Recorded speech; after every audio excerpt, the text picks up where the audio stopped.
General foundation course HSC board question paper of February 2020. तर मागच्या तासामध्ये आपण इंग्लिश मीडियमची प्रश्नपत्रिका पाहिली. आता फेब्रुवारी 2020ची मागच्या पिरियडमध्ये आपण मराठी मीडियमची पाहिलेली आहे प्रश्नपत्रिका कशी होती ती. आता ती इंग्लिश मीडियमची आपल्याला फेब्रुवारी 2020ची प्रश्नपत्रिका या ठिकाणी पाहिजे. लक्षात. तर हे या ठिकाणी पहा, इंग्लिश मीडियमची प्रश्नपत्रिका ही आता आपण पाहतोय. तर क्वेश्चन पेपरचं जे फर्स्ट पेज आहे त्याच्यावरचं जे टॉपचा जो भाग आहे तो या ठिकाणी तुम्हाला दाखवलेला आहे. त्याच्यावरती या ठिकाणी जर पाहिलं तुम्ही डे 4 चौथ्या दिवशी पेपर होता. परीक्षा सुरू झाल्यानंतर सीट नंबर लिहायचा असतो. या ठिकाणी तारीख आहे पेपरची 24 फेब्रुवारी 2020, 24 फेब्रुवारी 2020. या ठिकाणी हे जर पाहिलं तर ही म्हणजे English medium general foundation course entrepreneurship development. Subject name जे आहे ते general foundation course entrepreneurship developments. Time 2.5 hours, 3 pages, maximum marks 60. Okay. तर मराठी मीडियमची क्वेश्चन पेपर आणि इंग्लिश मीडियम क्वेश्चन पेपर प्रश्न सारखेच असतात. फक्त मीडियम वेगळं, जे इंग्लिशमध्ये क्वेश्चन पेपर अगोदर तयार होतो आणि त्याचंच ट्रान्सलेशन मराठीत होत असतं. म्हणजे इंग्लिशमध्ये क्वेश्चन पेपर तयार झाला की त्याचं ट्रान्सलेशन करून मराठी मीडियमची प्रश्नपत्रिका तयार होते. तर मराठी मीडियमसाठी आपण मराठी मीडियम घेतली. आता जे इंग्लिश मीडियमचे विद्यार्थी आहेत तर त्यांच्यासाठी प्रश्नपत्रिका कशी आहे आणि ते उत्तर कशा पद्धतीने दिलं पाहिजे, उत्तराची मर्यादा किती पाहिजे हे आपण या ठिकाणी पाहणार आहे. ओके.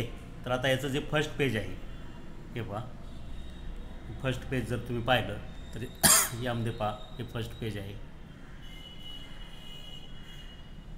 इन्स्ट्रक्शन्स, या ठिकाणी इन्स्ट्रक्शन दिलेले आहेत पहा. तर इन्स्ट्रक्शन्समध्ये पहा, first all questions are compulsory. All questions carry equal marks. Figures to the right indicates full marks. म्हणजे ऑल क्वेश्चन्स आर कंपल्सरी, सगळे प्रश्न कंपल्सरी आहेत. 5 प्रश्न असतात तुम्हाला सांगितलेलं आहे. 5 questions are compulsory. All questions carry equal marks.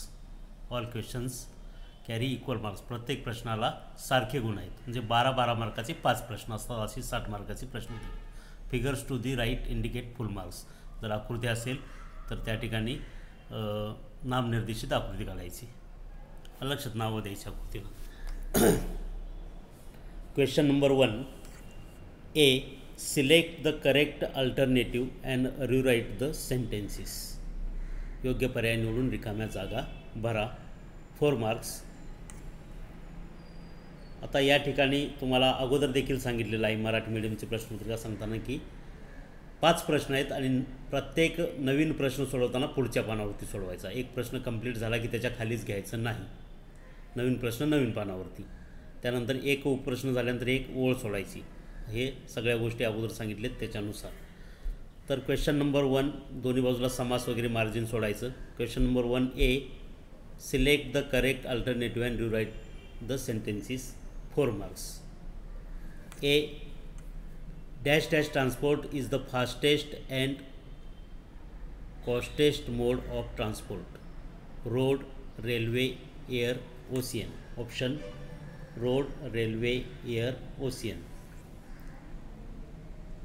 Correct answer is which transport fastest and costliest. तर काय येईल याचं उत्तर? कोणती वाहतूक काय आहे? जलद वाहतूक आहे आणि महाग देखील आहे. उत्तर काय याचं येईल? एअर ट्रान्सपोर्ट, विमान वाहतूक. Answer is air transport is the fastest and costliest mode of transport. Full sentence right. Full sentence in answer sheet. Air underline transport is the fastest and costliest mode of transport. तर अशा पद्धतीने लिहायचं. त्यानंतर एक ओळ सोडायची. नंतर B. Dash dash is the process of discovering of potential candidates for organization vacancies. Option recruitment, performance appraisal, training, market research. काय म्हणजे उपक्रमातील रिक्त पदासाठी संभाव्य उमेदवारांचा शोध घेण्याची पद्धत म्हणजे टिंबटिंब आहे. मराठीमध्ये आपण त्याला काय म्हणतो, भरती असं म्हणतो. Dash dash the process of discovering of potential candidates for organisation vacancies. Recruitment. Okay, answer is recruitment. Next C. Dash dash is the path along which flow of goods move from producer to customer. उत्पादकापासून उपभोक्त्यापर्यंत वस्तू जी पाठवली जाते, provide केली जाते, त्याला काय म्हणतात? Flow of material, inventory control, modes of communication, channels of distribution. Answer is channels of distribution. वितरणाचे मार्ग असं आपण म्हणतो मराठीत. Channels of distribution is the path along which flow of goods moves from producer to customer. Okay, next page. D.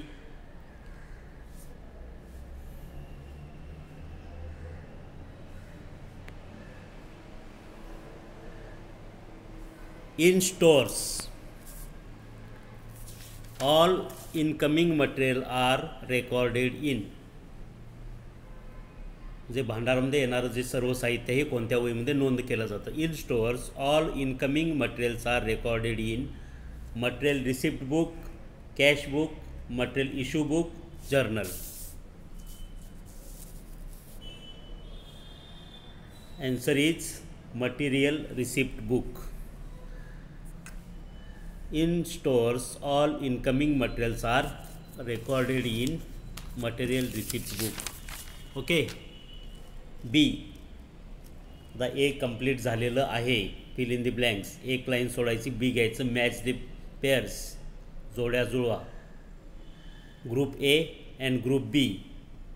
First write group A, all a financial assistance by the bank in rural area.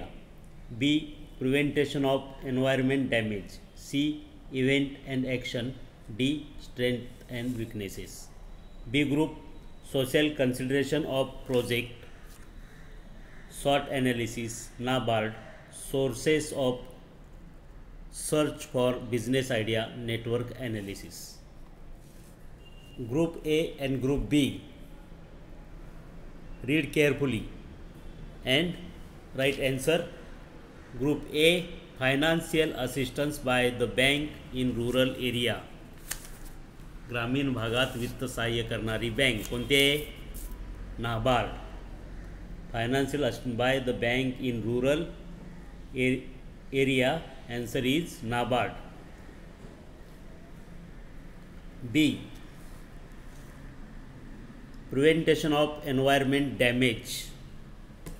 प्रिव्हेंटेशन of environment damage, पर्यावरणाच्या हानीपासून संरक्षण असं आपण त्याला मराठीत म्हणतो. Prevention of environment damage. Social consideration for project. Social consideration for project. C. Event and action. Event and action. Network analysis. Answer is network analysis. Strength and weaknesses. Strength and weaknesses. SWOT analysis. SWOT means strength, opportunity, strength, weaknesses, opportunity, threats. So strength and weaknesses. Answer is SWOT analysis. Okay.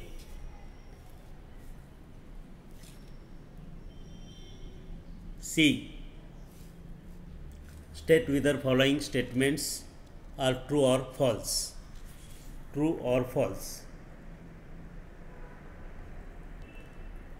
The aim of advertisement the aim of advertisement is to create demand for product in the market. बाजारपेठेमध्ये वस्तूला मागणी निर्माण करण्याच्या उद्देशाने जाहिरात केली जाते. True और false? True. Okay. B, profit is not the measurement of business efficiency. नफा हे व्यवसायाचे कार्यक्षमतेचे मोजमाप नाही. चूक आहे. Wrong. Profit is the measurement of business efficiency.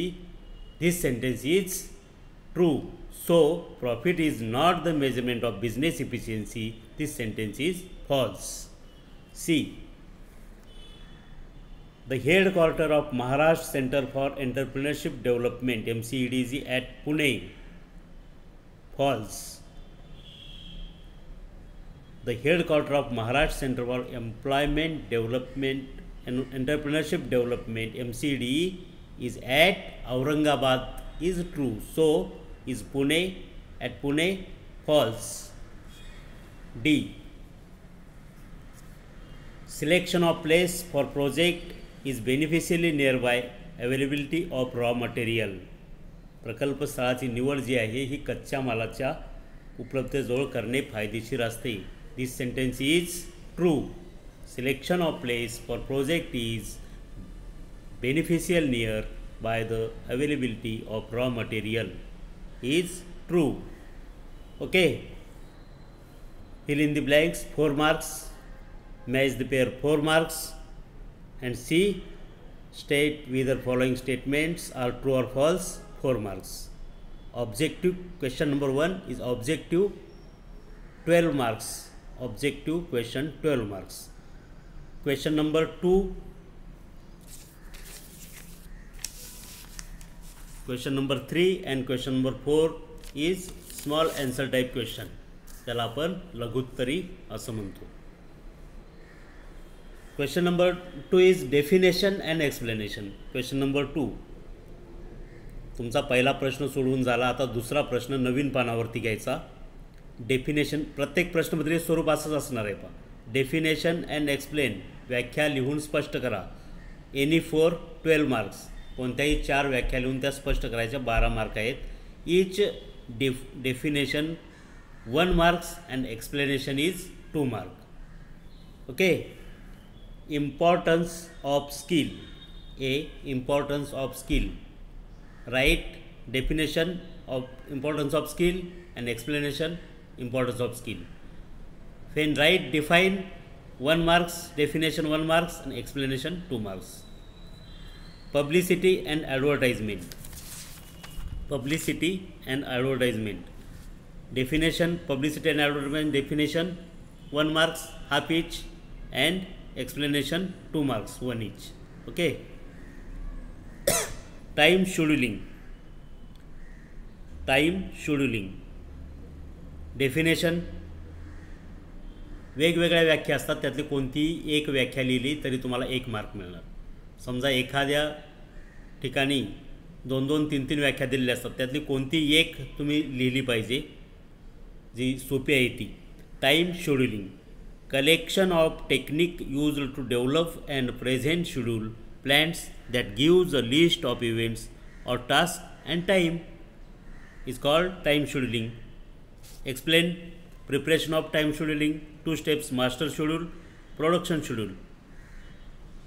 जेव्हा तुम्ही एवढं लिहिणार तेव्हा डेफिनेशनला तुम्हाला 1 मार्क मिळेल आणि एक्सप्लेनेशनला 2 मार्क मिळतील.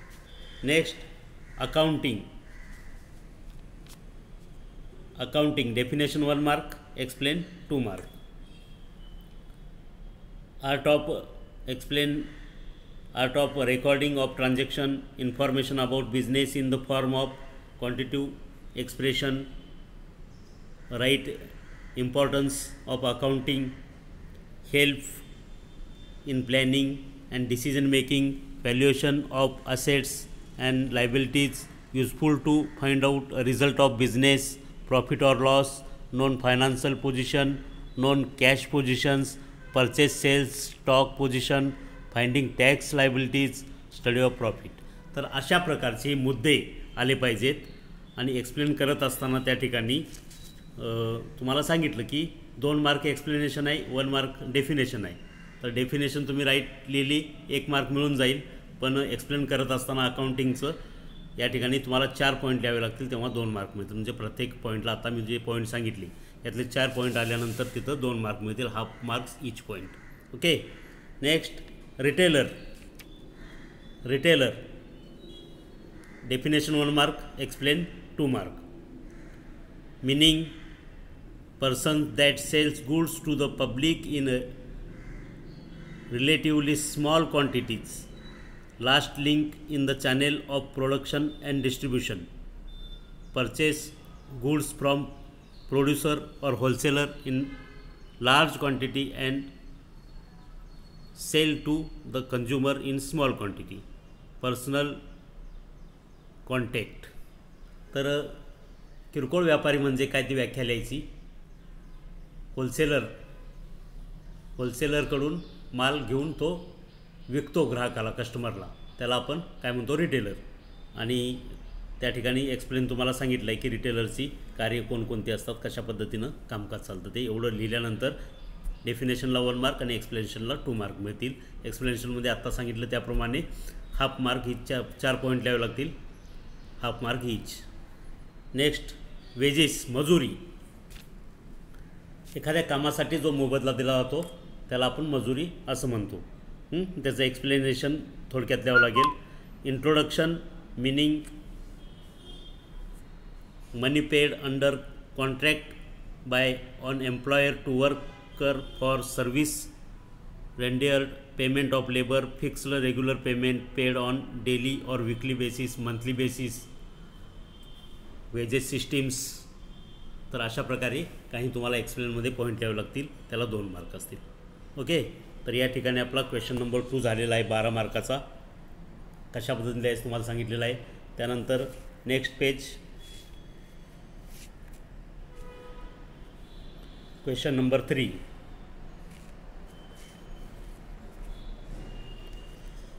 Right short notes. Write short notes any 4.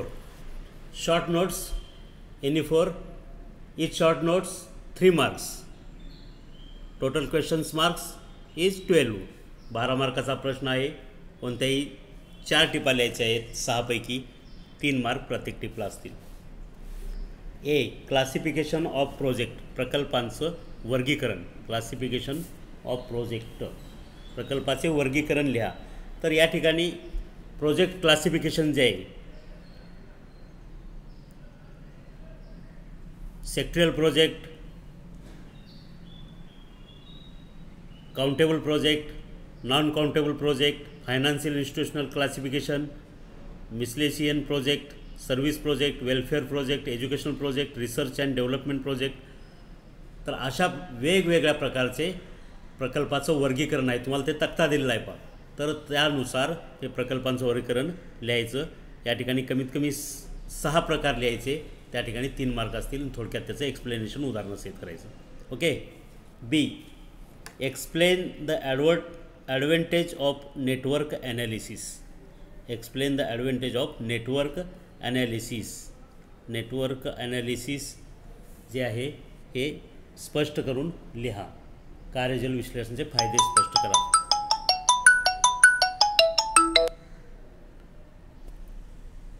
Explain the advantage of network analysis. तर या ठिकाणी कार्यजल विश्लेषणाचे फायदे किंवा माहिती जी आहे ही कमीत कमी 6 मुद्दे आले पाहिजे, त्या ठिकाणी 3 मार्क्स असतील. परंतु आता एप्रिल 2021च्या परीक्षेमध्ये हा भाग वगळण्यात आलेला आहे, त्यामुळं नेटवर्क ॲनालिसिसचे महत्त्व किंवा फायदे हा प्रश्न येणार नाही. C. Registration of the firm. व्यवसायाची किंवा उद्योगाची नोंदणी. ही जी रजिस्ट्रेशन प्रोसेस जी आहे ही प्रोसेस लिहायची, त्याला 3 मार्क असतील. रजिस्ट्रेशन इन कुठं करतो आपण registration? DIC, registration in district industries centre. त्याचबरोबर डायरेक्टरेट ऑफ इंडस्ट्रीज इथं पण करतो संचालनालयामध्ये. Application form, general information of business, nature of product, structure of capital, efficiency, raw material, proof of registration. ही सगळी कागदपत्र त्याला जोडायची. तुम्ही किती भांडवल गुंतवणार आहे, कुठून गुंतवणार आहे, काय करणार आहे, खेळतं भांडवल किती आहे, स्थिर भांडवल किती आहे, मशिनरी कोणती वापरणार आहे, कामगार किती आहेत, हे सगळं ते प्रूफ जोडायची आणि ती सगळी माहिती लिहायची. प्रकल्प अहवालाची एका झेरॉक्स असेल तर ती जोडायची, कागदपत्र जोडायची आणि मग त्या ठिकाणी ते तुमचं रजिस्ट्रेशन होऊन जाईल. D, importance of quality control. Importance of quality control, दर्जा नियंत्रणाचं महत्त्व.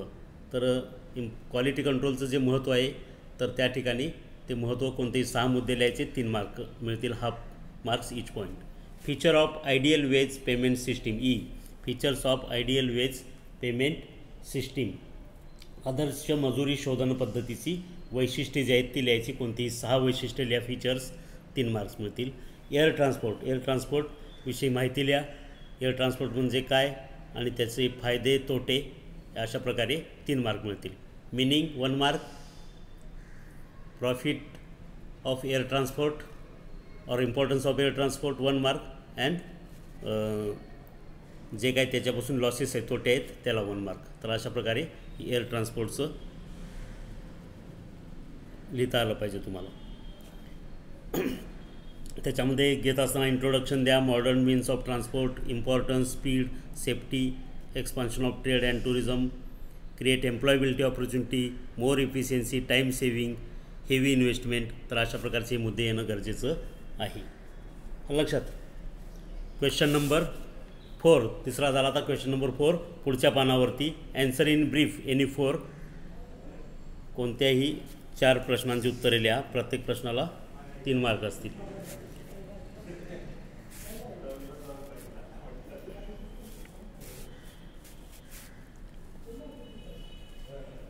ए, explain ABC analysis. ABC analysis explain करायचे. तर ABC ॲनालिसिस एक्सप्लेन करत असताना यामध्ये एक तक्ता येतो पहा. Classification ABC, value of items, value of cost. तर त्यापूर्वी ABC ॲनालिसिस मिनिंग लिहायचं आहे. Introduction, meaning, system of inventory control, classification of material in 3 categories with explanation ABC. A category, value of items 10, value of cost 70. B, value of items 20%, value of cost 20%. C, value of items 70%, value of cost 10%. तर अशा प्रकारे याच्यामध्ये ABC 10, 20, 70 असं value of item लक्षात ठेवायचं आणि value of cost 70, 20, 10 असं क्रमाने लक्षात ठेवायचं. आलं लक्षात. B, explain the establishment process of small scale industries. लघु उद्योगाची स्थापना करण्याची प्रक्रिया. इंट्रोडक्शन त्याच्यामध्ये घ्यायचं. More flexible to adopt the changes to new method of production, adopt latest technology of producer, better quality, product at lowest cost.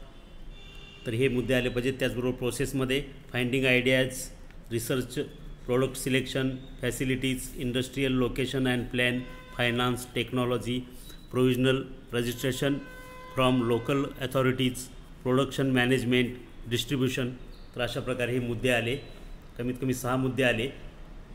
तर त्या ठिकाणी तुम्हाला 3 मार्क्स मिळतील. Okay. 6 point essential, half mark each, total marks 3. Explain the threads of स्वॉट analysis. स्वॉट ॲनालिसिसमध्ये थ्रेड्सचं या ठिकाणी महत्त्व लिहायचं, स्पष्ट करायचं आहे. तर स्वॉट ॲनालिसिसमध्ये SWOT, strength, weaknesses, opportunity and threats. तर थ्रेड्स स्वॉट analysis, threats explanation, introduction, importance, techniques of understanding, strength and weaknesses, threats in unavailability of raw material due to lack of transportation. अशा प्रकारचे मुद्दे थ्रेड्ससाठी त्या ठिकाणी तुम्हाला लिहावे लागतील. 3 marks.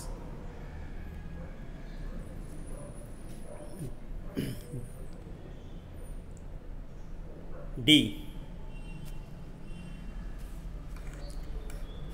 Explain the factors ensuring consumer behaviour.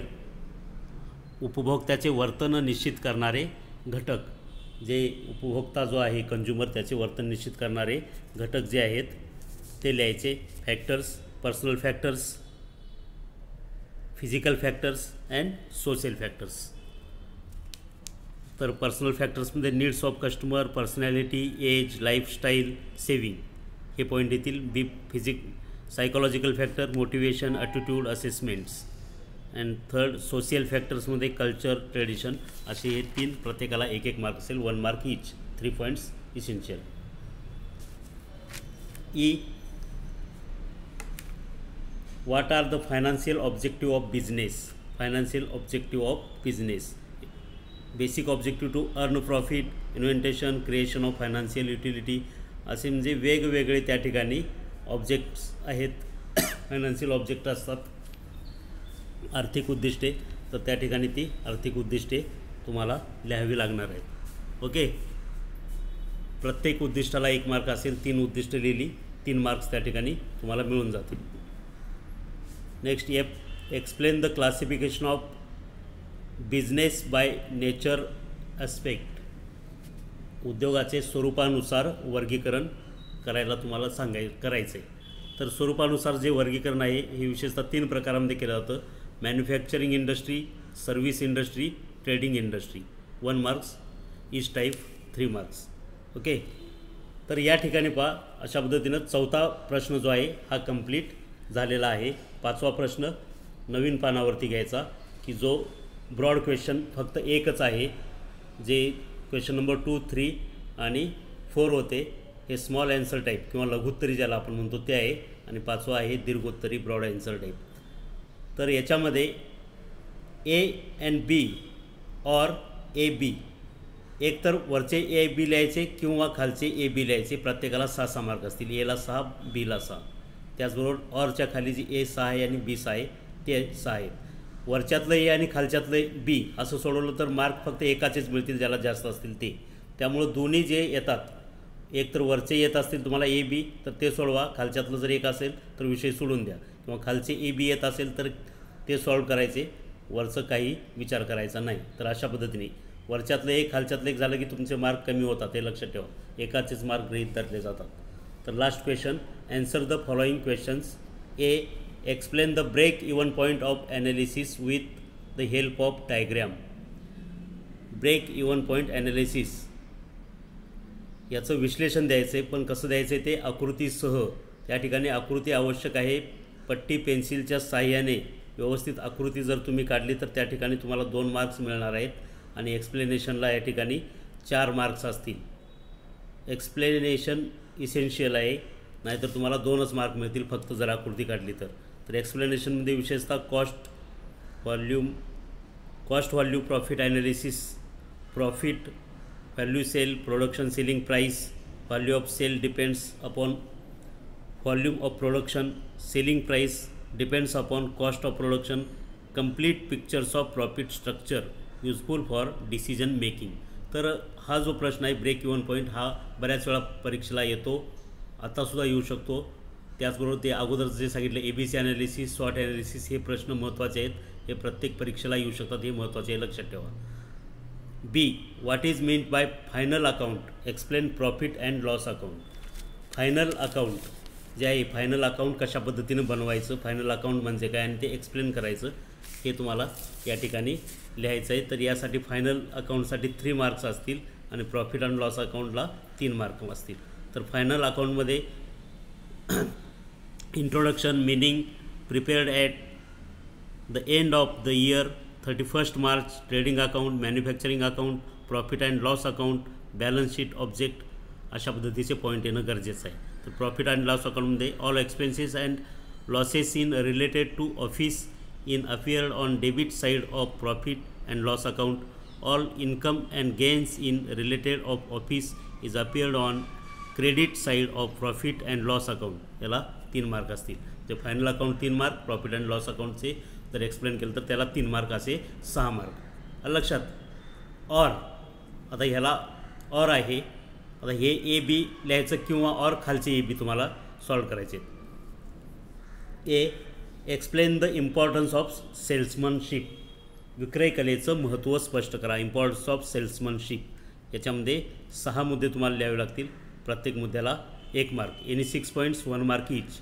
Introduction, act of selling goods to final consumer, effective sale, use of skill and abilities, importance, presentation of goods, कन्व्हियन buyer, required to use knowledge and skill, art of selling goods, qualities of salesmanship, impressive personality, cooperativeness, loyalty, honesty. तर अशा प्रकारे विविध प्रकारचे हे काही point असतात, मुद्दे असतात, ते तुम्हाला लिहिणं गरजेचं आहे की सेल्समनशिपच्या दृष्टीने जे महत्त्वाचे आहेत ते, की एक चांगला सेल्समन होण्यासाठी कोणकोणते गुण असणं गरजेचं आहे ते देखील त्याच्यामध्ये लिहिलं तरी चालणार आहे. अशा प्रकारे 6 मुद्दे आणि प्रत्येक मुद्द्याला 1 मार्क, अशा पद्धतीने 6 मार्क्स ते असतील.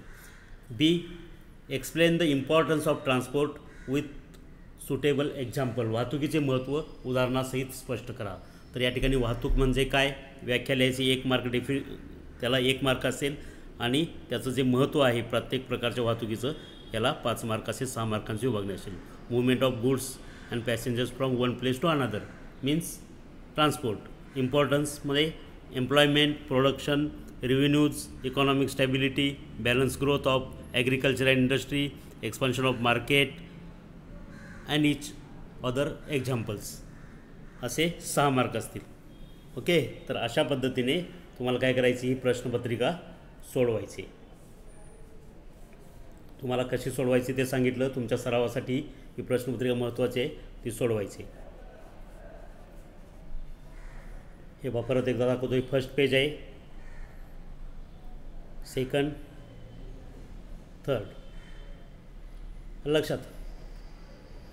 तर सर्व विद्यार्थ्यांनी इंग्लिश मिडियमसाठी विशेषतः घेतलेला आहे. तर इंग्लिश मिडियमच्या सर्व विद्यार्थ्यांनी प्रश्नपत्रिका व्यवस्थित अगोदर पाहायचं, काय उत्तर लिहायचे काय नाही, सगळं तुम्हाला व्यवस्थित सांगितलं आणि त्यानुसार सोडवून तुमच्या प्राध्यापकांना दाखवायचे. ओके.